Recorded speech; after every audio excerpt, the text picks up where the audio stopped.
Chicago, 2011. A cop is murdered. Police and prosecutors swear they have the trigger man. He swears he didn't do it.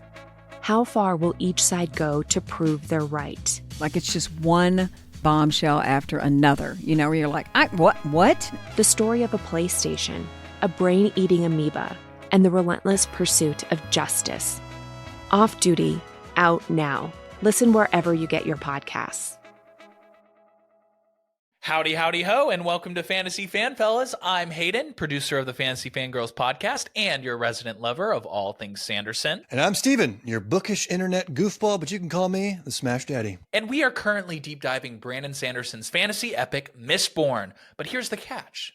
Steven here has not read Mistborn before. That's right, hey. So each week, you'll get my unfiltered, raw reactions to every single chapter. And along the way, we'll do character deep dives, magic explainers, and Steven will even try to guess what's next. Spoiler alert, he'll be wrong. Newsflash, I'm never wrong. Episodes come out every Wednesday, and you can find Fantasy Fan Fellas wherever you get your podcasts.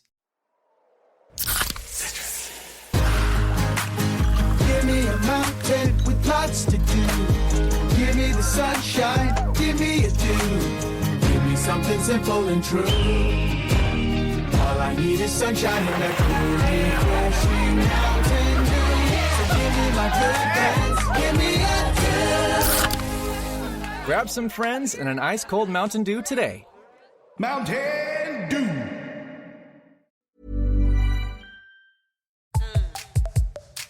Hello and welcome back to the Psych Legal Pop Podcast. This is a podcast where we talk about popular culture through the lens of an attorney and a therapist. I'm the therapist, Tess Brigham. And I'm Brooke Brigham. I'm the attorney.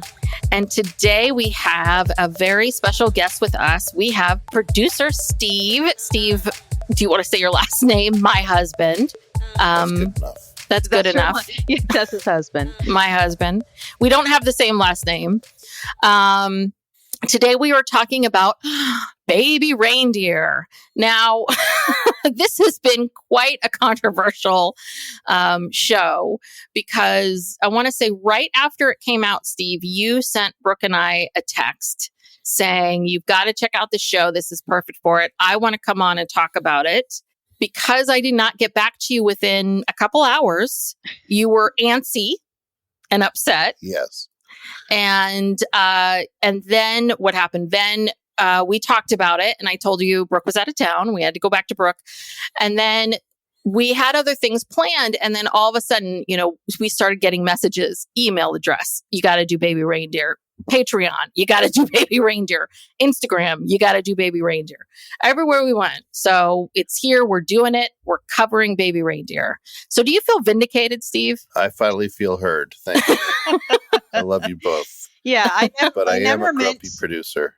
I never meant to blow you off. It was just that literally, like Tess and I didn't get. Yeah, I was gone. We didn't get a chance to talk about it, and we had planned other things we were going to record. But the pressure just became so much that we had to. I know. Yes, and I do now. I do tend to pressure Tess to watch stuff. I'm like, you got to. And the more you do it, the less I want to watch things. I dig in. I'm just going to let the press and relatives and Patreons and everyone else convince her to watch something anymore from here on out. Okay. Unless it's something that I really do have my finger on the pulse on. Uh-huh. Okay. Well, do you want to share anything about yourself or, your role here at Psych Legal Pop? And yeah, I guess so. I mean, in my regular life, I make audio advertisements and I am in audio all day long. So I figured I would take on the role as the audio producer here and making you both sound good and getting your podcast out the door a couple times a week on time. Mm-hmm. On time is key, then you do actually. A great job. You do a great job. I hit the deadline as much as I possibly can. But there's those times I fall asleep on the chair in the living room and wake up at 2 a.m. and go, oh my God, the podcast is 2 hours ago. Oh gosh, the world is waiting. Yeah.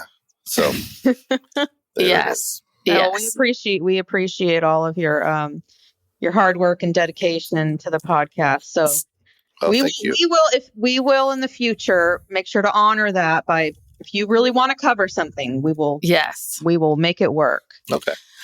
And Steve is also the writer, producer of our theme song and of the original of the pink psych legal pop. The logo. Yeah. The original logo. With my minimal graphic skills. Thank you. Yes. So Steve was instrumental in getting the podcast off the ground. Yeah. So Steve, do you want to give, because you've given the synopsis more than once today, so I thought maybe, why don't you give the synopsis of Baby Reindeer if there's someone out there that hasn't heard of this series? Sure. So first off, this show really moved me, and I was really just, I don't know, I was really just taken aback when I watched it, and it just, afterwards, I was like, whoa, what a ride that was. And I did a little more research and found out this story essentially is about a guy who's just like a kind of a struggling comedian in England, or he's from Scotland. He's Scottish, and he does a good deed. He's working in a pub in England. He does a good deed and gives a patron in the pub a drink for free. And then what happens after that is she essentially stalks him, and it just escalates from there. And then you find out more and more about this guy, that he's had some stuff going on in his past, and it unfolds, slowly as we go through the 7 episodes. Mm-hmm. But the more interesting stuff to me was when I actually delved a little bit more. I found out that the guy who's playing the actual main character, it starts off and says this is a true story. But when I found out that the guy who's actually acting and playing the main character is the actual guy who all this happened to, I was even more blown away. And then I found out even more that this guy, like 3 or 4 years ago, had like a hit one-man Broadway show that was based on this whole story, where he was just talking to an empty bar stool. I don't know what else was going on. I'd love to actually see this to see how it played out. Mm-hmm. But then it got turned into this Netflix series. So all that background. Was it called? I think it was also called Baby Reindeer. Okay. I'm pretty sure.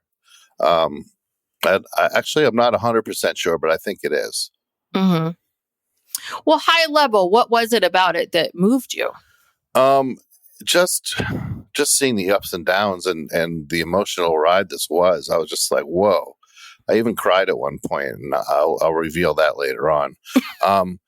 But yeah, and I don't normally get affected by stuff like this, but it was really well done, really well written, and then you find out it's really this guy's story, and it's like, whoa. Mm-hmm. So that just had much more impact. So Brooke, what were your thoughts, high level? Well, I kind of vacillated between being horrified by some of it. It's very dark in parts, like very dark, and you're kind of just like, oh, I kind of wish I hadn't have seen this. But on the other hand, it was very incredible. Like the story's incredible, the twists and turns are incredible, the acting is incredible.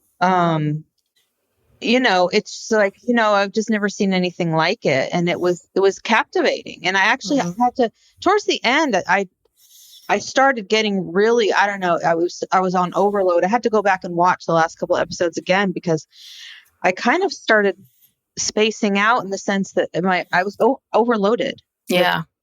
Just everything about it is so intense. I mean, you kind of have to be in the right headspace to watch this, It's like a beautiful Saturday, and I'm binge watching Baby Reindeer Saturday morning. And it stays with you. And that's the one thing that I've heard from everybody is it stays with you.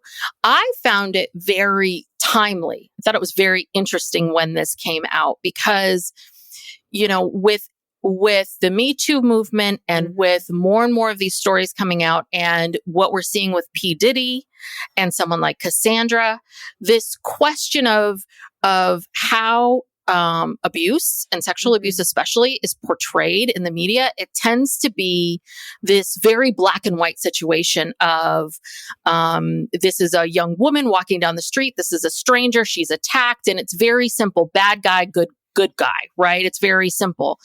But what this story was really talking about and outlining for us is just how complex and complicated this kind of abuse can be. and that it isn't a straight line. It isn't just this person did this to me and I'm automatically going to go and tell people and then fight you in court and then, put you away. That most abuse is by someone that you know and trust. And that when someone grooms you and takes you in and promises you things and has power over you, that it gets to be very complicated and very difficult. And what I found really interesting is the way in which the story really showed us how the main character, Donnie, was trying to almost like untangle all of his feelings about what happened to him, what's been happening in his life, why the stalking is happening. It's almost this, he's untangling it, and we're seeing each piece of him untangling, trying to understand what happened? Why did this happen? Why did I stay? Why didn't I fight back? Why didn't I do this? Why didn't I do that?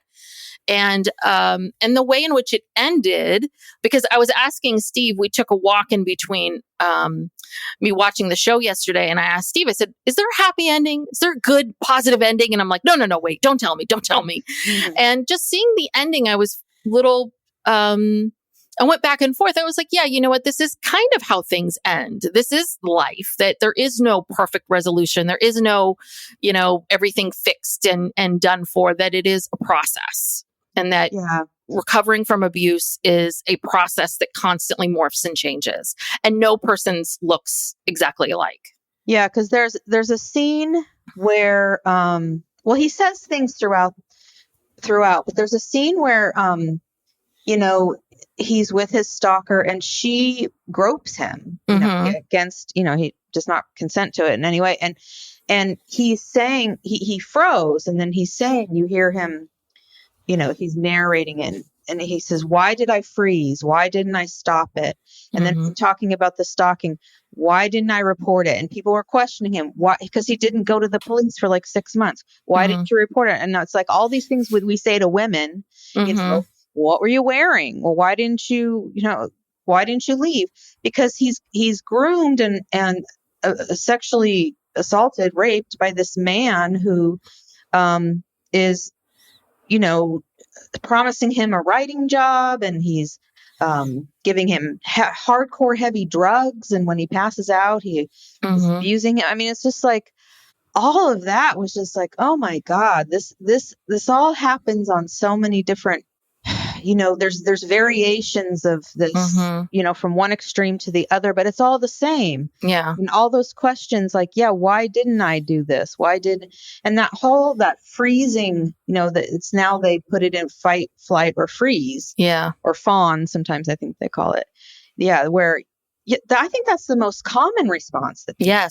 Yes. Because it's so shocking. It's so what's happening. And when especially it's very different when it's someone that you know and that you trust. And that with this story, especially, and this is what we see too with these power dynamics with P. Diddy, and other cases, right? Or Harvey Weinstein, which is, I need this person to like me. I need this person to like me and accept me and love me, but I don't want to be abused by them. And it's such a tricky place to be. And then the abuse becomes, well, does that mean they're abusing me because they like me? Because that was why I felt like, right? And many characters said this to Donnie, said, you seem to like the stalking.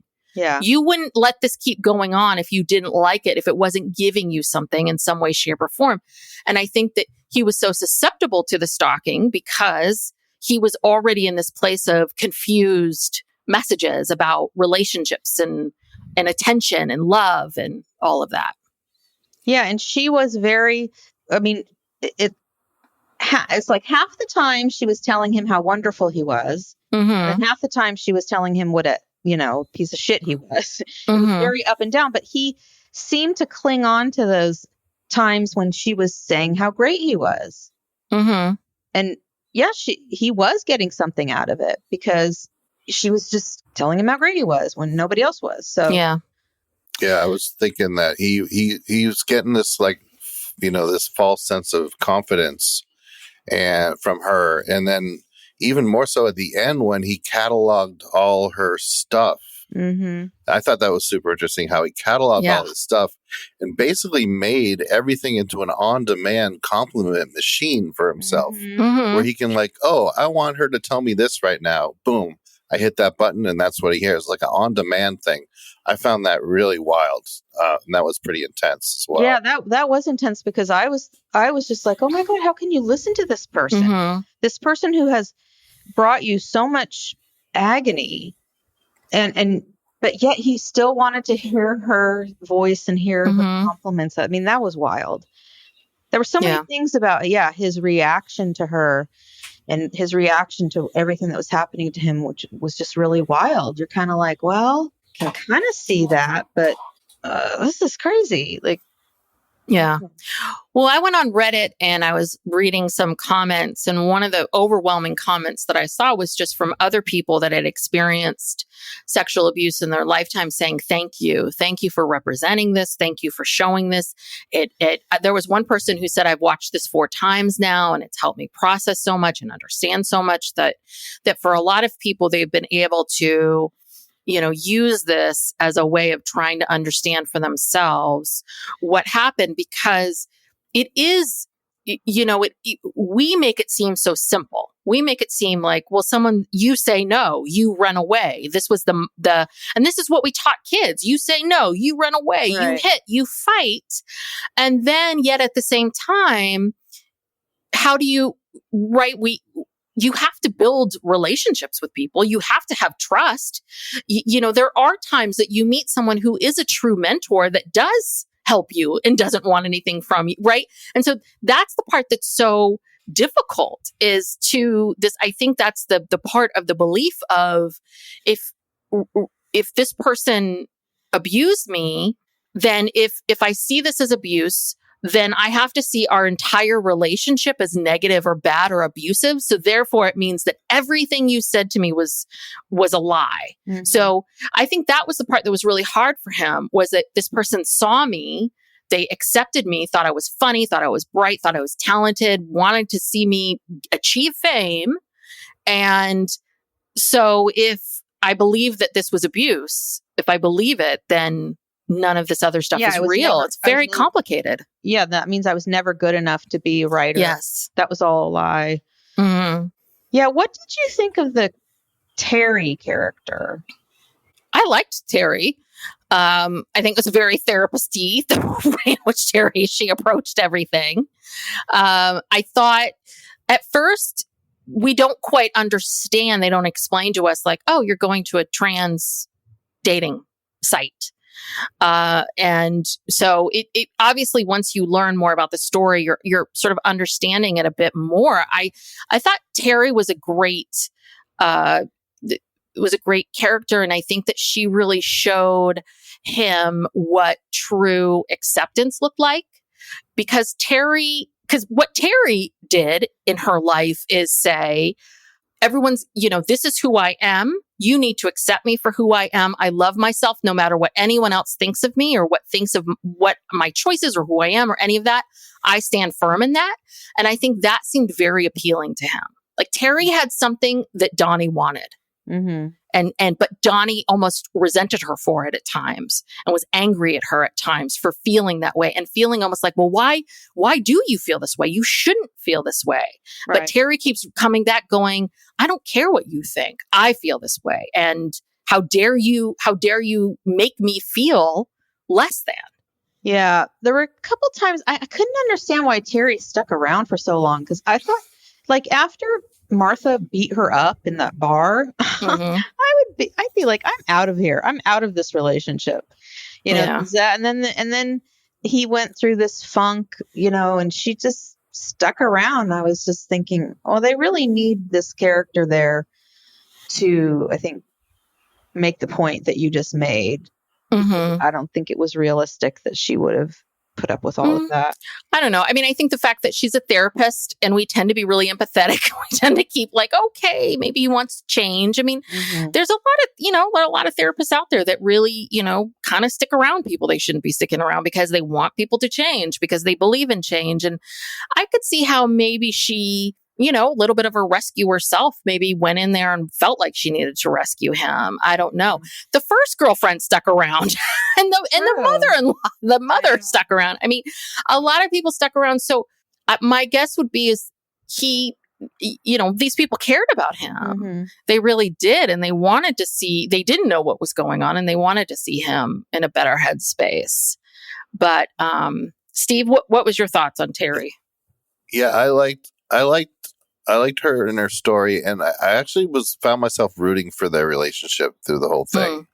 I just wanted them to just like keep it going, and him kind of finding his way there. But obviously, there's so many cracks in his personality that it just was doomed. So. And, and I think about this, and another reason I really wanted to pitch it to you both was I did Tess. I wanted to hear your take on what was like you don't have the DSM manual in front of you, but like what? Well, I've got it right here on my floor. Oh, you do actually. Yeah, okay. What would you like to know? I wanted to know what what's her diagnosis? What would you give Donnie? I mean, what would you say about Donnie in general? And then what would you say about Martha in general? Well, Donnie is PTSD. We can see that hardcore, right? He's going through a tremendous amount of PTSD. I think Martha's complicated because I don't know if any of us really know who she is. I mean, obviously, and that was one of the things about the show that I read also that people liked and appreciated, which was being able to see the stalker not as this monster, but as someone with mental illness. Mm-hmm. Like there's something mentally ill. And then as we learn more about Martha, as we peel these layers back, we realize, oh, Martha's been abused too. Mm-hmm. Like Martha has been hurt in some way, shape, or form. And look at how Martha's been hurt as a child. Now she's hurting, she's hurting all these people. Now she's hurting Donnie. Donnie's now hurting Terry. Donnie's hurting this person, right? You can see how this chain reaction happens, and that all it takes is, it doesn't take much when you're already in that vulnerable place, and children are so vulnerable. I think that Martha probably has a personality disorder, something along the lines of, not necessarily narcissism, but probably borderline personality. There's something that she's not getting in her life. There's something that she didn't get as a child: safety, security, love. And so now as an adult, she doesn't know how to love. This is how she loves. She loves by stalking and effusive and you're wonderful and great, great, great.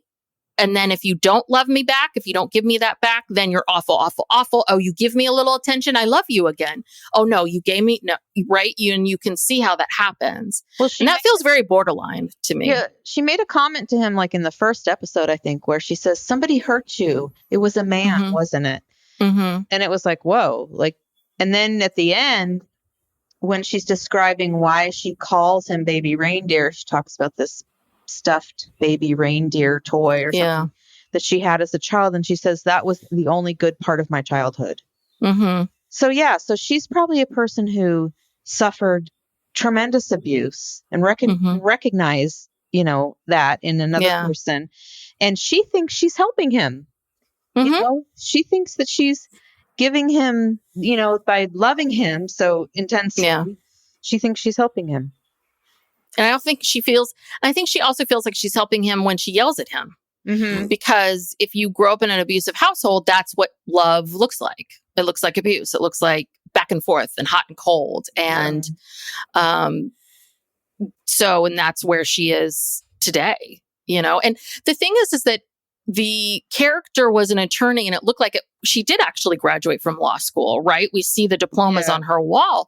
So she is a smart person, right? And I feel like that intelligence and her savviness kind of comes out in these various moments where you see a glimpse of who she could have been if the circumstances of her life were different. Yet she was using weird bits of technology, like an old computer or little old burner cell phones, where I think at one point, didn't they show a whole drawer full of cell phones? And she always wrote from my iPhone too, which was kind of interesting, every letter that's she right. typed on her computer or from one of those little, crappy flip phones or whatever. She's trying to look like she's more. So yeah, I found that was a kind of Yeah. interesting bit.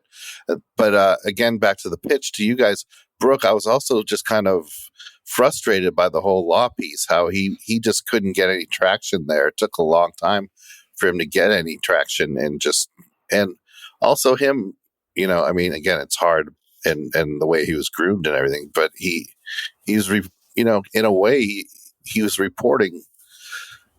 Well, he was reporting the stalking, but he should have actually reported the other thing, is what a lot of people would obviously think. But it's so hard, I would imagine, from where he was. But I was just frustrated by the whole law piece of it and how it just didn't. It took a while for him to get any traction at all. Well, I mean, he didn't do himself any favors by waiting for 6 months or whatever it was. And then even when he went to go report it, he didn't tell them everything. He didn't tell them about that Martha had beaten up Terry, had assaulted Terry. He left out a lot. He really pedaled it. And then what was the other thing? God, I just had it on the tip of my tongue and I forgot. She had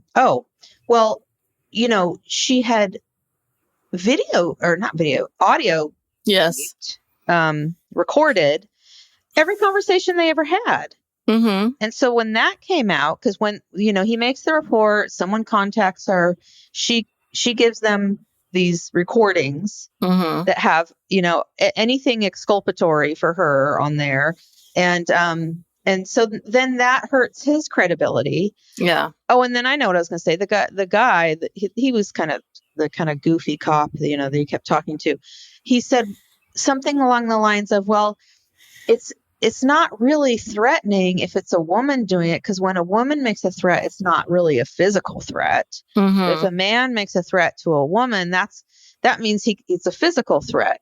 And it's like, well, where do you get that? Like, that's just totally untrue. And, I mean, in modern day, I think at least, I know around here, and I think in, bigger cities and stuff where they have more resources, for prosecution and for protecting victims and that kind of stuff. Domestic violence, stalking, abuse of any kind, I think is taken more seriously, treated more seriously. That was my experience when I used to work in criminal law, was that it was taken seriously, even if it was the roles were reversed. But there's a big prejudice. And we're in England, which, in a pub, look at those people in the pub and look at what an idiot that police officer was. That's what he was dealing with. So when you were practicing criminal law, which was many years ago, did you feel like they took stalking back then? Did you ever have stalking cases? I mean, usually most domestic violence cases have some form of stalking. Okay. So a stranger stalking is not as common as, your ex-boyfriend or girlfriend or whatever. So that's an element of a lot of cases. And in fact, I don't know what year it was, but it was a long time ago, before I was practicing, they even made some new laws about, like, they call them terrorist threats, which is kind of like like if a guy threatens, I'm going to come, blow up your car, or, make some like a threat like that. That's a crime, even just saying that. And, so I feel like it is treated more seriously in certain places. But like I said, he wasn't the best Yeah, he wasn't the best for himself. plaintiff. Yeah. I mean, I think that brings up a couple different things. I thought that a lot of this took place in 2015, 2016. So I was wondering if there was this attitude about stalking because it was pre-Me Too and pre all of that. Because I do think a lot has, I mean, especially in the last 10 years, a lot has changed. Yeah. I mean, we now have, and especially in London, we have coercive control. Right. That's something that's being talked about now. And that was adopted in England before. I don't even think it's completely been adopted here. But yeah, I think what's hard is, especially again, like any kind of sexual abuse, any kind of stalking case, we want our plaintiffs or our quote unquote victims to be perfect. Right. And that's the problem. The minute you're not perfect, right, because he wasn't perfect, he didn't report her right away. He gave the phone over to his friends and then the dumbass friends typed something to her. Yeah. And then that was the worst. And that set off a whole chain. And then, I think that obviously, I don't think he told them about what happened with Terry because I think he was still processing his own shame around his sexuality and trying to understand what was going, like what he thought it would come out that he was dating a trans woman. Yes. And he said that in the show, like he kept taking her to these dark bars and because, fear of someone seeing. And I think that was another big part of the show, and what the show was really talking about is it's hard to be a woman, but my God, it's also hard to be a man. Just the toxic masculinity, you're gay, all that kind of BS that you see. And the fact that men can't talk to each other about anything. And it just what I've always noticed is it's very different than when women interact. Men, it's just a lot of like jabbing and one-upping each other and, making fun of people. And anytime I've witnessed this, there always seems to be one guy they all rip on and that poor guy becomes the punching bag. And that's what I felt. I just felt like he was kind of one of these guys in this world where he didn't feel seen or accepted. And then he's questioning himself. He's questioning his sexuality and he's trying to understand what's really going on with him. Well, and it feels like, well, there's no room for that. Yeah. And he could barely go to the police station and say, this woman is stalking me. Yes. There was no way he was going to go report that man had been raping him. Mm-hmm. There was just no way. Yeah. Absolutely no way. And if he did, I'm not quite sure what the police would even do with that. This guy was like a big time TV guy or something. And that would have gone nowhere. Yeah. Psych Legal Pop will be right back after these messages. Hello, this is Tess Brigham, one half of the podcast Psych Legal Pop. When I'm not podcasting with my sister and analyzing pop culture, I'm a speaker who talks about mental health in the workplace. In today's post-pandemic hybrid working world, mental health matters more than ever. I specialize in empowering organizations to retain their valuable employees. I understand the unique challenges facing young adults in today's world, and I'm here to bridge the gap. So head over to my website, www.tessbrigham.com, to learn more about my speaking services and how I can help your organization reach new heights of success. Let's revolutionize your organization's approach to mental health and employee retention. Visit www.tessbrigham.com to explore how we can collaborate. Chicago, 2011. A cop is murdered. Police and prosecutors swear they have the trigger man. He swears he didn't do it. How far will each side go to prove they're right? Like it's just one bombshell after another, where you're like, what? The story of a PlayStation, a brain-eating amoeba, and the relentless pursuit of justice. Off Duty, out now. Listen wherever you get your podcasts. Howdy, howdy, ho, and welcome to Fantasy Fan Fellas. I'm Hayden, producer of the Fantasy Fangirls podcast and your resident lover of all things Sanderson. And I'm Steven, your bookish internet goofball, but you can call me the Smash Daddy. And we are currently deep diving Brandon Sanderson's fantasy epic, Mistborn. But here's the catch. Steven here has not read Mistborn before. That's right, hey. So each week, you'll get my unfiltered, raw reactions to every single chapter. And along the way, we'll do character deep dives, magic explainers, and Steven will even try to guess what's next. Spoiler alert, he'll be wrong. Newsflash, I'm never wrong. Episodes come out every Wednesday, and you can find Fantasy Fan Fellows wherever you get your podcasts. Well, Steve, what's your take? Because you're a man. Yeah. What is like the male friendships? Like when you're hanging out, do you think my representation was correct? It was pretty much spot on. Okay. I think, yeah, when I hang out with my friends, we don't talk about any of this kind of stuff. It's, talk about guitars, stuff like that, Sports.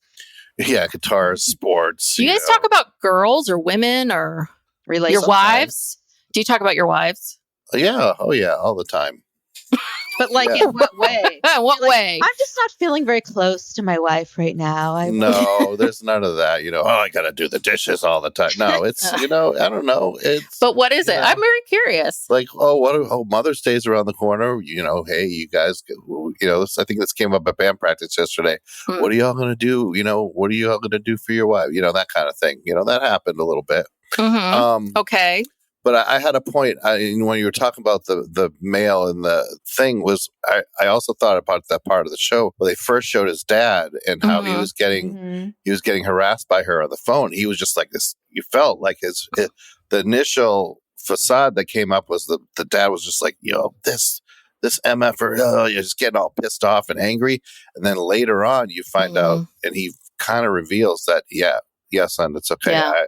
I had an incident at church, where I was abused. And he didn't even say that. He didn't say that. I said, I was raised in the Catholic Church. That's all he could say. No, he didn't come out, but it was there clear as day what he was alluding to. And again, it's hard for, a grown man like him to probably admit that. And, but that was pretty heavy, I thought, when that was came out. super heavy. Yeah. When he said that, I was just like, whoa. So, yeah.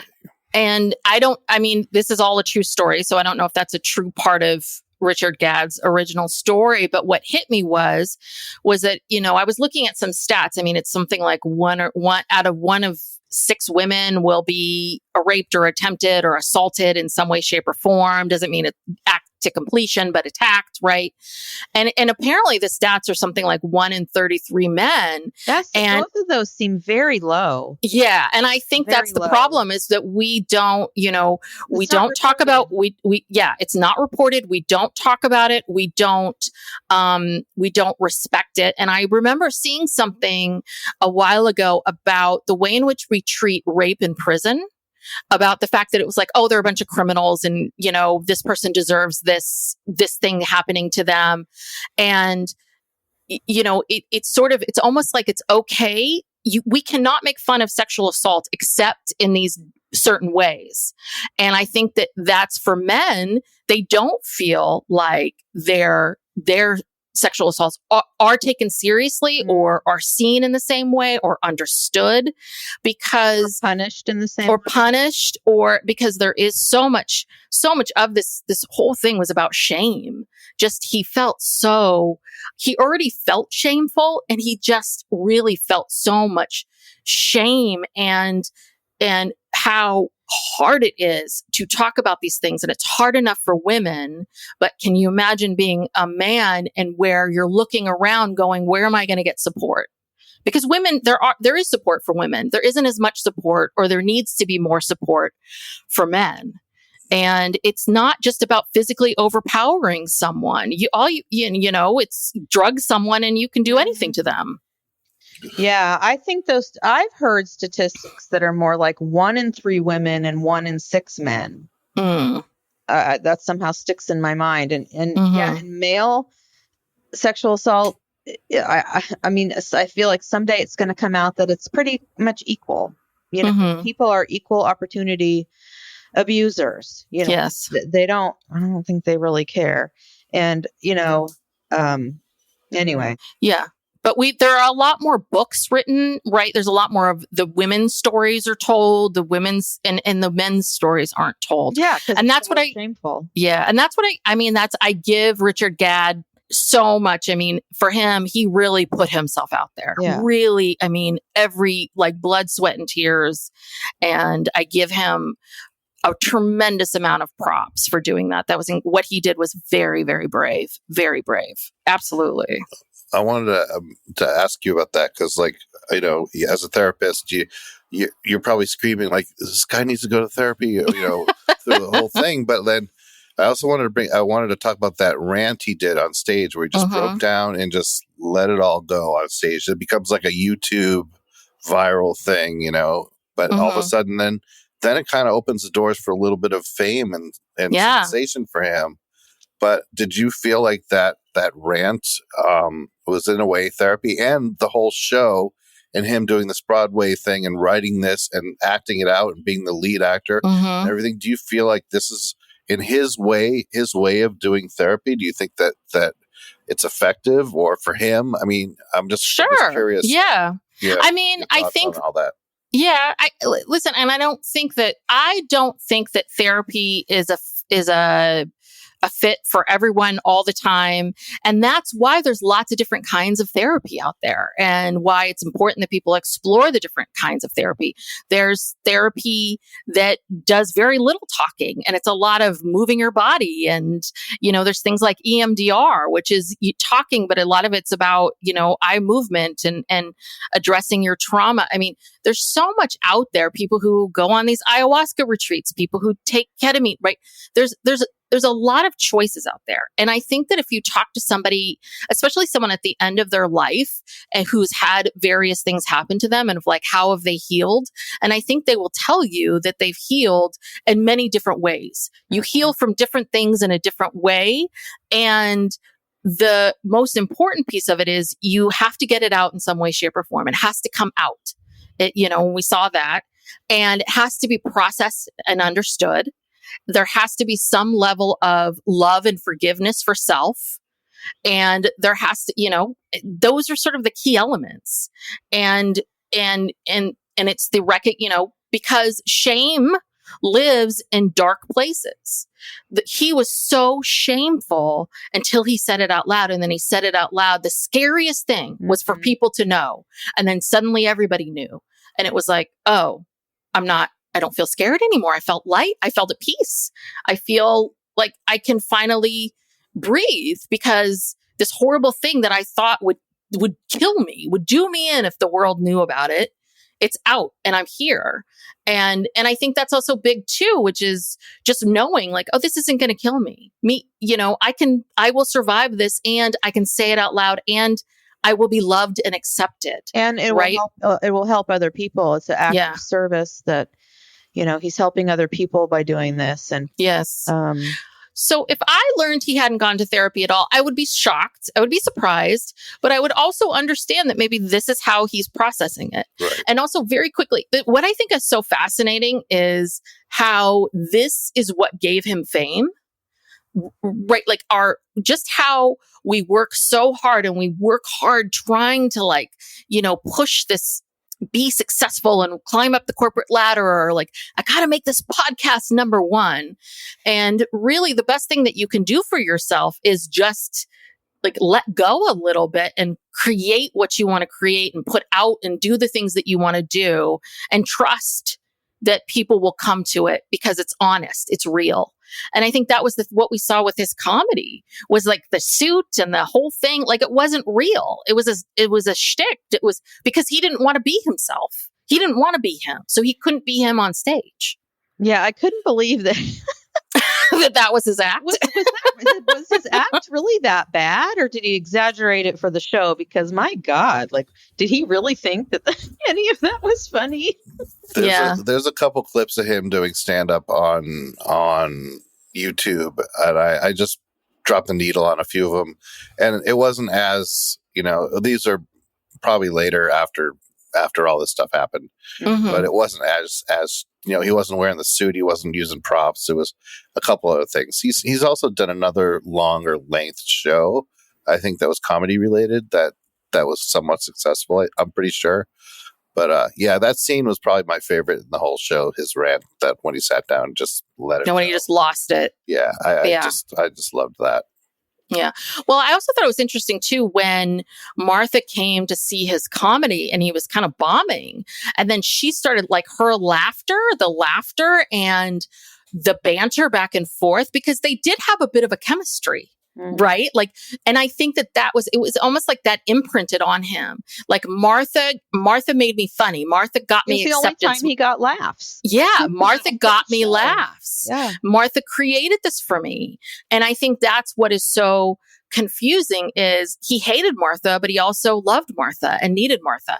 He hated that, he hated the guy, I've forgotten his name, the abuser, Darian, the dickhead. And, but he also needed him and needed his approval. And that's what's so confusing. And I'm wondering what the two of you think about the fact that really what we see at the end is him going back to Darian. You think there's going to be some kind of confrontation.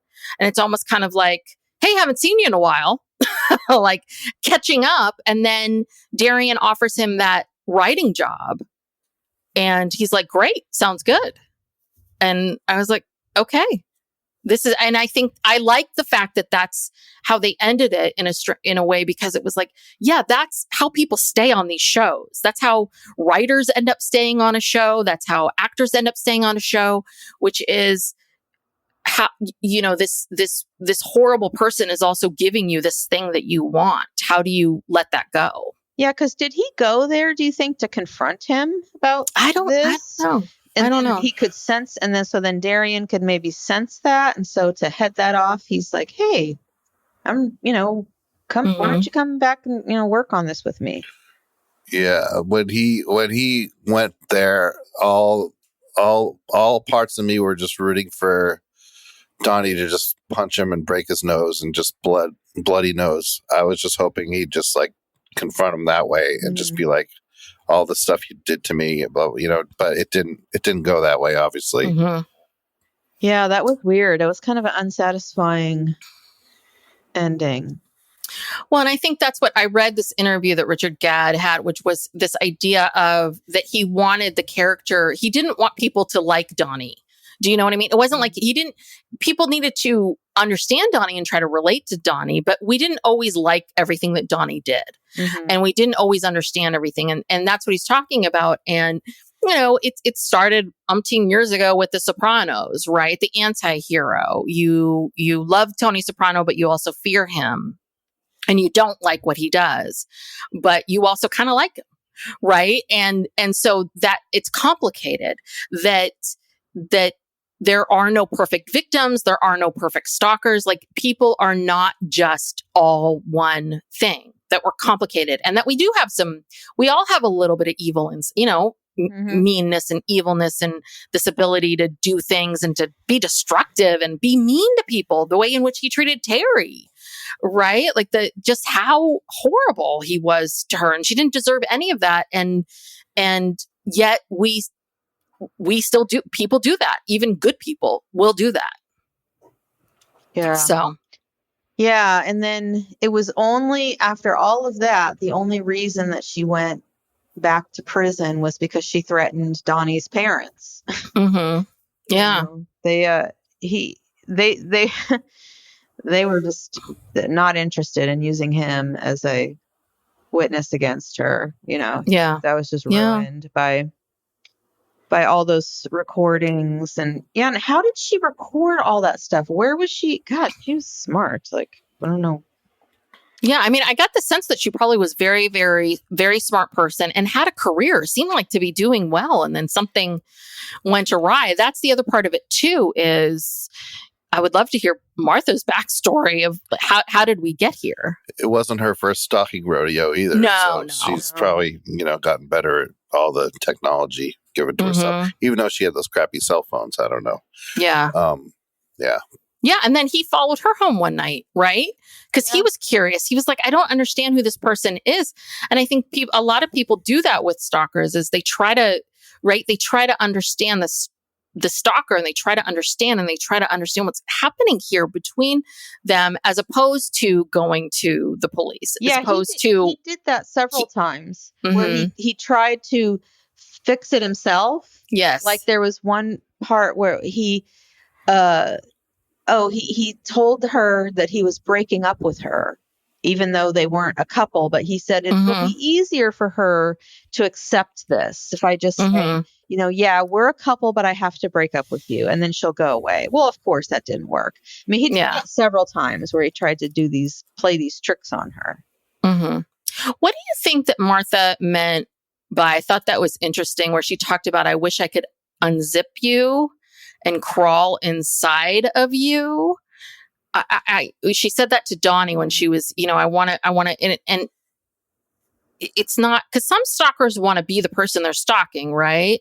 But other stalkers, it's almost like this obsessive need to be around you and be in your world.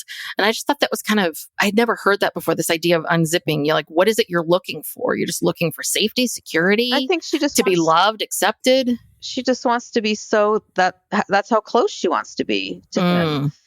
She wants to be inside. Yeah. She wants to crawl inside him and just be safe and loved. And but it's weird that she picked him as safety, right? Like you wouldn't pick him as, if you know, why him? Because he's not a safe person to be in crawling inside of, because you don't want to be inside of him. She doesn't. All of this is raging. Yeah. But I'm just saying it's interesting, but she sees him. She also sees the abuse and sees that, you know, that connection.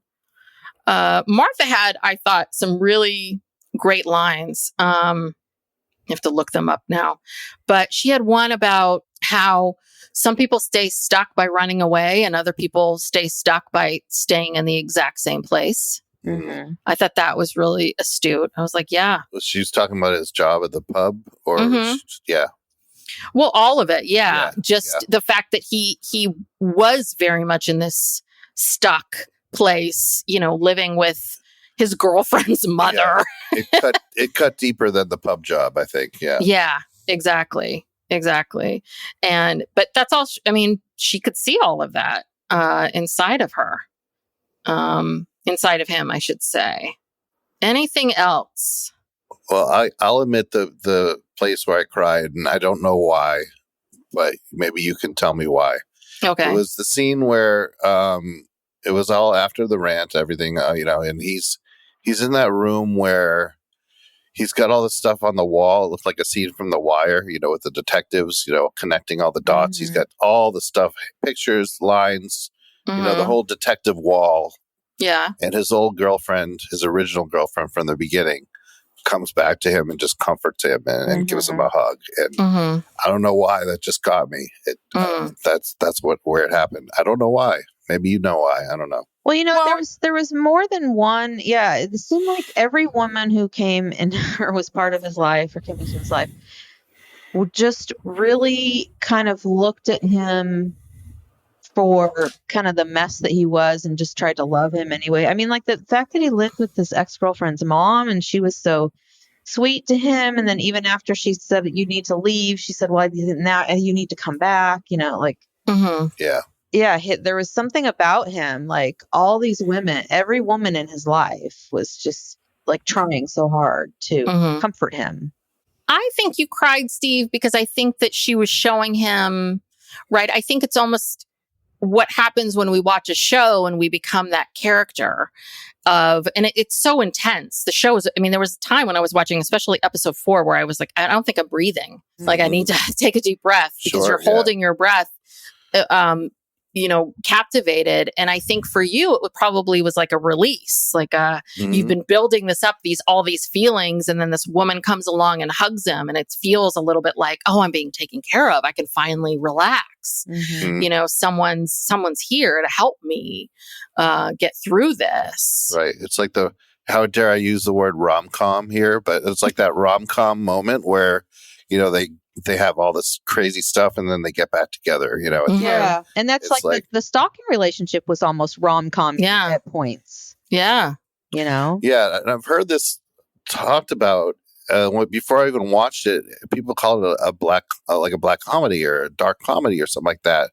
And I'm like, and after like, you know, 1.5 episodes, I'm like, there's nothing funny about this at all. You know, I mean, there were some moments, but still, I don't know. I wouldn't classify it as a comedy. I don't know. Well, why do you think it struck such a chord with America? I mean, it instantly, so the first week out, I think it was remains the number one. And it show still on is, Netflix. yeah. So what is it that's... I just think it's really well written and really well done. And then when you find out, like I keep saying to everybody, like when you find out that this actor is the actual guy, it just like, it hits you like a 360. You're like, whoa, that's amazing. Like this guy's reliving this whole deal. And like, how can he do that? And he's a pretty damn good actor too, I gotta say, and it's like, wow, this is the real dude. Well, and that's the other thing too. I cannot imagine having to then write this, perform this every night for a long time when he's doing it live.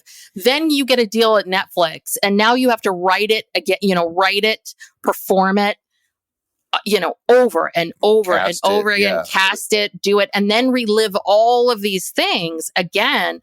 I can't imagine. This would be maybe the time he's in therapy when he's trying to just do this for the, again and again.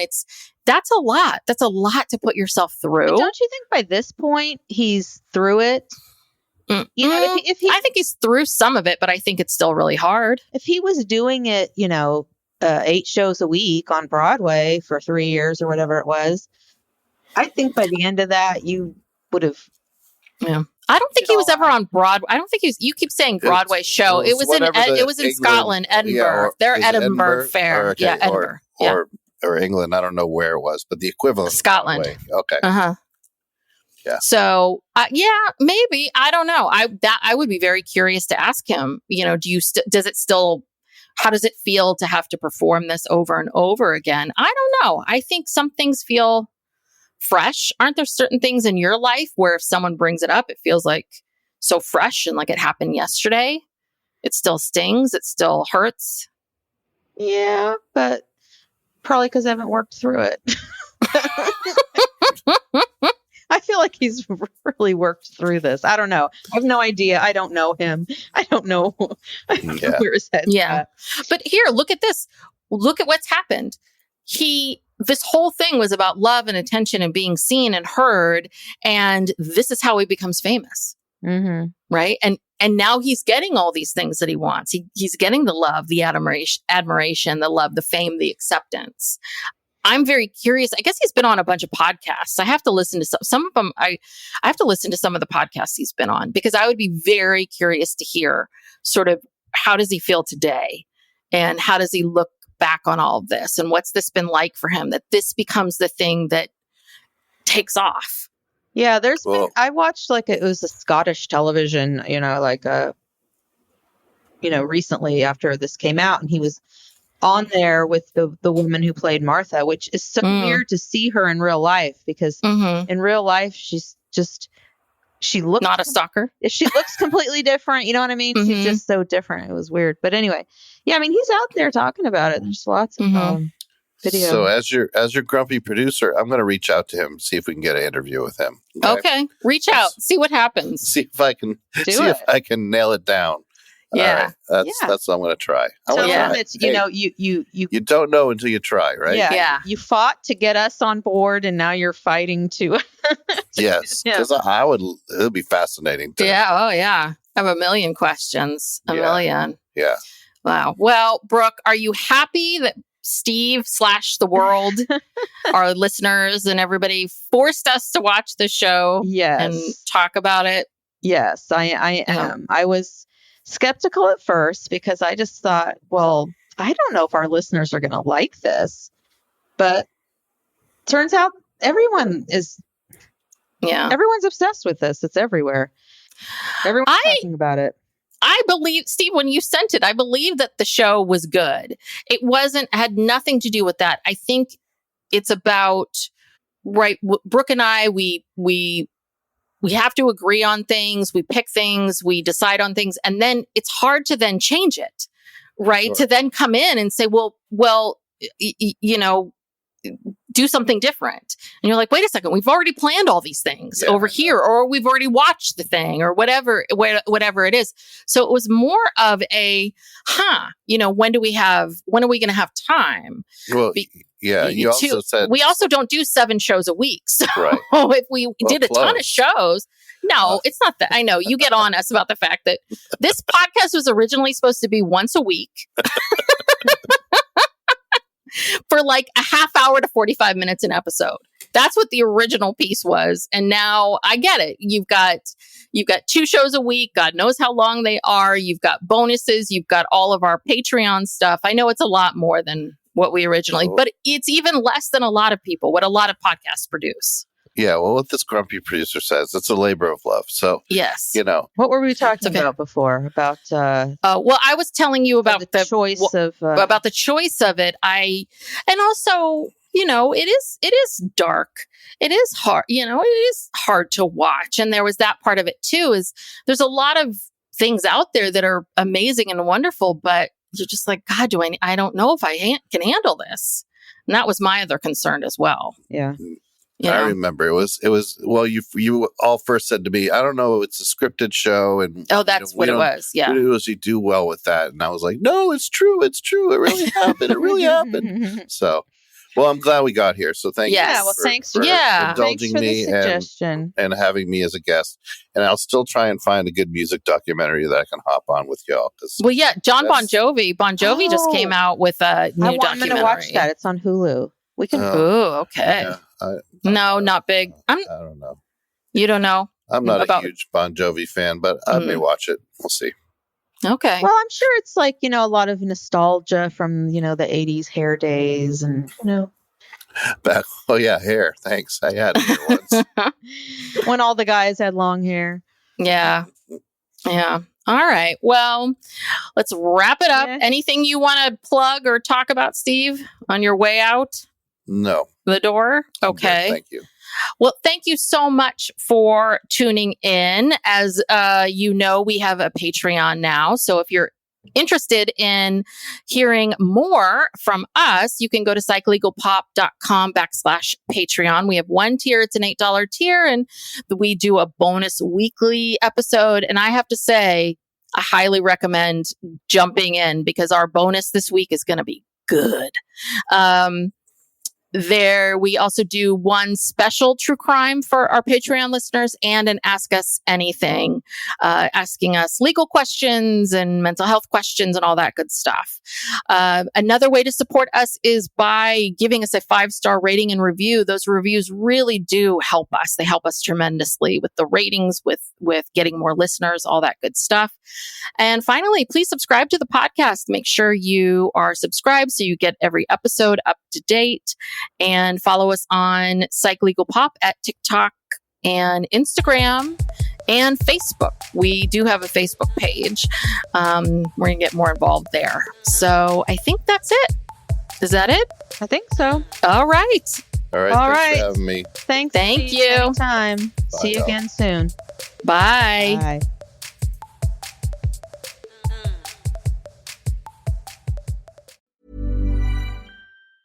This message comes from Jackson.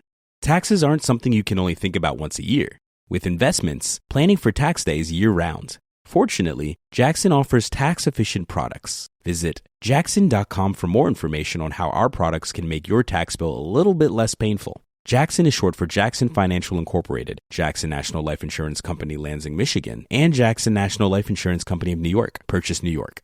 Howdy, howdy, ho, and welcome to Fantasy Fan Fellas. I'm Hayden, producer of the Fantasy Fangirls podcast and your resident lover of all things Sanderson. And I'm Steven, your bookish internet goofball, but you can call me the Smash Daddy. And we are currently deep diving Brandon Sanderson's fantasy epic, Mistborn. But here's the catch. Steven here has not read Mistborn before. That's right, hey. So each week, you'll get my unfiltered, raw reactions to every single chapter. And along the way, we'll do character deep dives, magic explainers, and Steven will even try to guess what's next. Spoiler alert, he'll be wrong. Newsflash, I'm never wrong. Episodes come out every Wednesday, and you can find Fantasy Fan Fellas wherever you get your podcasts.